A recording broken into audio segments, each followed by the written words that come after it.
Amahoro n'ikaze mwese banywanyi bacu mugenda mudukurikirana hirya nino bivanye naho mugenda muherereye, mwese mudukurikira muherereye mu bihugu vy'amakungu ya kure, abadukurikira muri ku mugabane w'abanyamerika, mwese mudukurikira muherereye ku mugabane w'abanyaburaya bari hirya nino ngaha mu gihugu cacu c'Uburundi, imisozi, imitumba, intara, amakomine, aho hose mudukurikirana muherereye mwese turabahaye kaze. Fyonda subscribe niba ukoresha ururimi rw'icongereza canke niba ukoresha ururimi rw'igifaransa fyonda sabone, urafyonda no kwako kantu kameze nk'agakengeri, amakuru, ibiganiro dutoza umwanya ku mwanya bizoja bigushikira aho uzoba uherereye hose. Amakuru ariko aravugwa ngaha mu gihugu cacu c'Uburundi ni inkuru mbi cane, aho igihugu kibanyi c'u Rwanda cishuye ivyaciye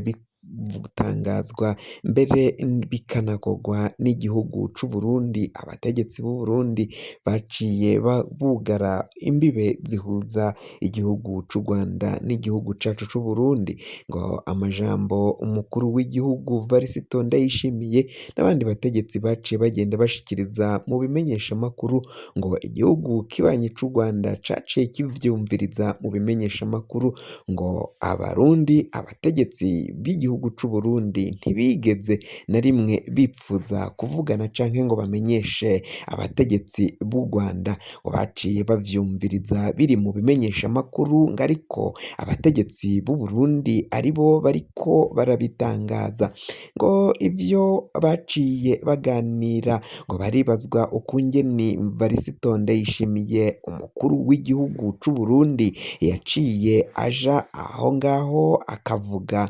ko ivyo baganiriye ngo vyanse kwemera, ngo kandi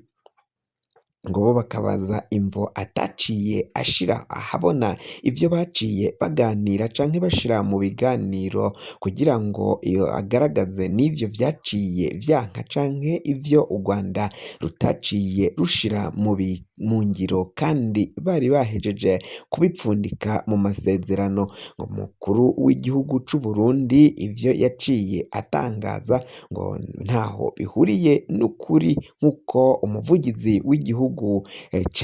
c'u Rwanda Alain Mukurarinda yaciye abishikiriza, avuze ko kandi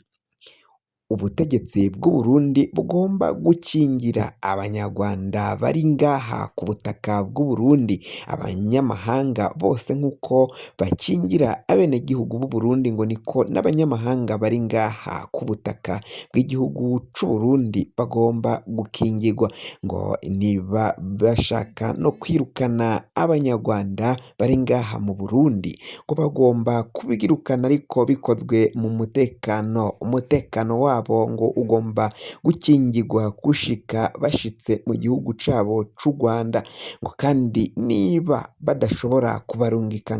ngaho iwabo, ngo babwire leta y'u Rwanda yo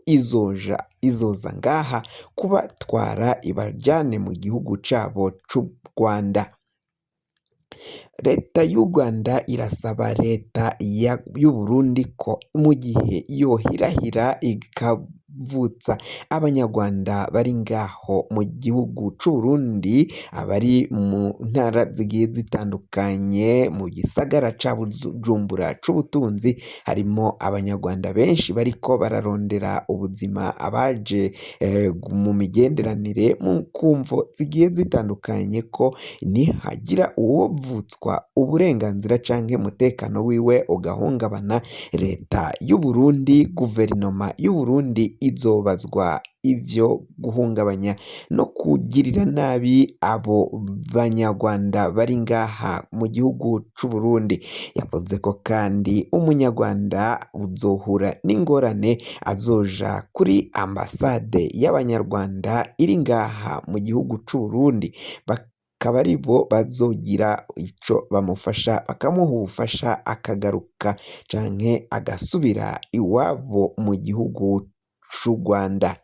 Yanavuze ko umurundi ari ku butaka bw'u Rwanda atangorane n'imwe azohava ahura nayo. Yavuze ko bagomba kubandanya bagakora bakiteza imbere, bagume babandanye biyungunganya, abarondera ubuzima ngaho mu Rwanda, abafise ubuzi nta ngorane bazohura nayo ku butaka bw'u Rwanda. Mu Rwanda ni muhira ni iwabo, bagomba gukora bumva bisanzuye ata ngorane bafise, ata kibazo n'iki ngiki na gitoyi gishobora kuzoshikira umurundi ari ku butaka bw'u Rwanda. Yanavuze ko kandi hoba abakongomani bari ku butaka bw'u Rwanda ata n'umwe yohura n'ingorane, ata n'umwe yogira ikibazo ari ku butaka bw'u Rwanda, kabone naho muri Kongo abanyarwanda bariyo batamerewe neza,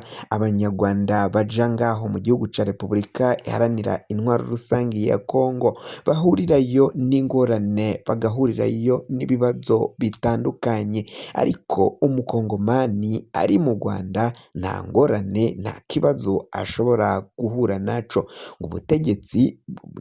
mbere guverinoma y'u Rwanda yakira abenegihugu b'u Rwanda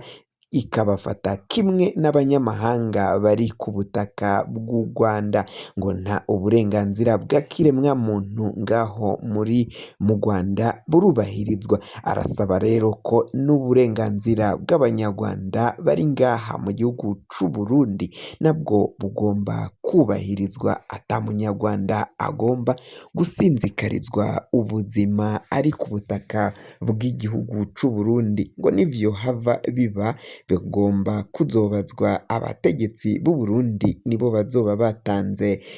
canke bafashe iyo ngingo yo gusinzikariza abo banyarwanda ubuzima. Amakuru abandanya gushika ngaha mu gihugu cacu c'u Burundi rero biravugwa ko ivyo abategetsi b'u Burundi bipfuzaga ari uko abagerageje gutembagaza ubutegetsi mu mwaka w'ibihumbi 2015 bari bakuriwe na Generali Godefroid Niyombare ko baciye bahungira mu gihugu kibanyi c'u Rwanda, bakaba rero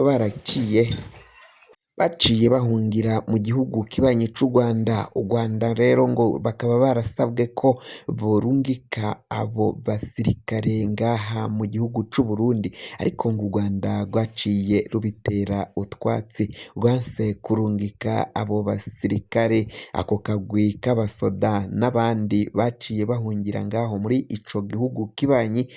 kandi aribo ngo baciye bagerageza gutembagaza ubutegetsi